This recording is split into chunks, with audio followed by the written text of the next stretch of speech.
हाय मित्रांनो, तुम्ही कसं आहे नक्की कमेंटमध्ये सांगा. बघा आपल्या गावाकडचं वातावरण खूप वारं बी येते. तुम्हाला एक आज गोष्ट सांगणार आहे मी. तुम्ही वाईट वाटून घेऊ नका. आपल्यातच सांगणार आहे मी. बघा आता थांबा, मी 1 मिनिट बांधावर थांबतो.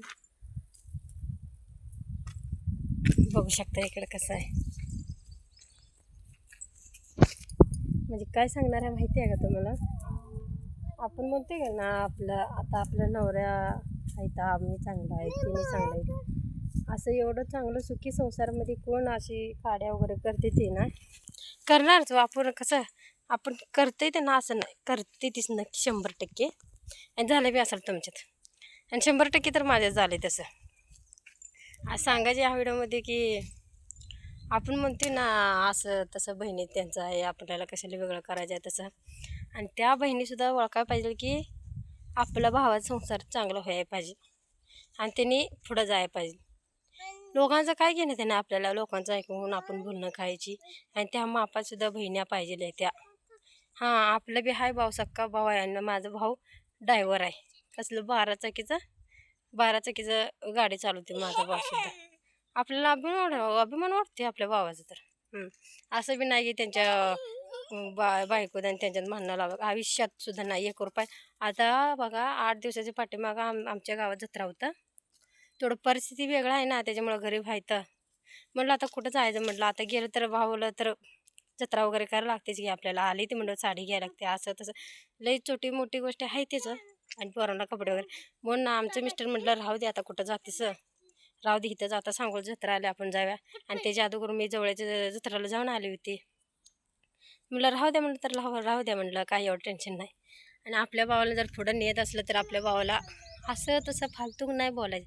आहे ना, ठीक आहे ना, मला एकदा फोन करून विचारत जा कशी आहे कशी नाही, बस झालं आम्हाला. आपण तसंच करतो. आमचा भाऊ बघा कधीसुद्धा तुम्ही ह्या एवढं माझ्यात फॉलोअर्स आहेत का नाही, त्यांना माहीत असेल ना आमच्या भावाला बी गाठ पडले असतील, आहे तीच माहिती त्यांना आमचा भाव कसा आहे कसं नाही. कधीसुद्धा आमची वहिनीसुद्धा चांगली आहे, एवढं बी अशी नाही बाबा फालतू घे असं तसं. कुठल्या बी बहिणीला असं वाटायला पाहिजे की त्यांचे संसार लई चांगला व्हायला पाहिजे, त्यांच्या संसारात आपण भांडणं लावायचं असं नसते. हां, येत आहे ना तुम्ही 4-5 दिवस या, पण निवांत राहा. पण जाताना त्यांच्या घरात भांडणं लावून जायचं नसते खरे. आणि त्यांच्या बहिण्याला बी वाटायला पाहिजे की आपलं भावजं चांगलं राहायला पाहिजे, त्यांचे पोरं चांगलं राहायला पाहिजे. तुम्ही चांगलं तर भावजं बी चांगलं, एवढं काही टेन्शन नाही त्यात. तुम्ही कसं वागताय तशी बी भावजं वागणार, एवढं मात्र आहे. तुम्हाला नक्की मी बोललेलं तुम्हाला खरंच आवडलं असलं तर नक्की छान असं एक कमेंट करून सांगा मला. खरंच की असलं लई बेकार होते हो. दुसरं काय, आपलं भावाचं कसलं बी परिस्थितीमध्ये भाव वर यायला पाहिजे असं म्हणणारी बहीण पाहिजे हो. तशी म्हणणारी बहीण लाखात एक असते सोडा, पण काय करणार, कोण कोण असं असते तसं असते. आणि असंच की, आणि कुठलंही बी पण अशी राहत नसते, राखी बंधनला वगैरे येत नाही. किती जरी लांब असलं का नाही, ती येऊन राखी बांधून जातात ती एका दिवसासाठी तर. पण तशी बी नाही ते सोडा. आता जी ही तुम्हाला म्हणत नाही मी, एखादा असते लाखात एक. पण सांगते आम्हाला, आम्हाला वेळ असते आमच्या भावाकडे जायला, पण आमच्या भावाला वेळ नसते नाही, त्याच्यामुळे आम्ही जात नाही जास्त करून. होय, त्यांना बोलून घेतला की बाबा मी घरी आहे या, असं म्हटलं आपण जात असते.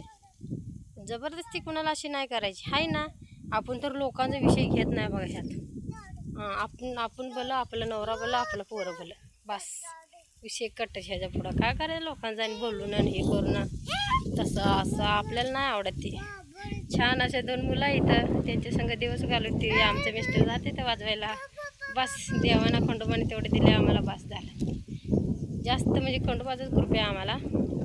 जागरण वगैरे करायला जाते तर आमचं मिस्टर किती बी अडचण आले तरी बी देवानं आपल्याला पुढं नेत असते. एवढंच सांगायचं. नक्की यात कुठलं गोष्ट तुम्हाला आवडली नक्की तुम्ही कमेंट करून सांगा. आणि वाऱ्यात ऐकू येते की नाही ते सांगा कमेंट करून. Bye bye.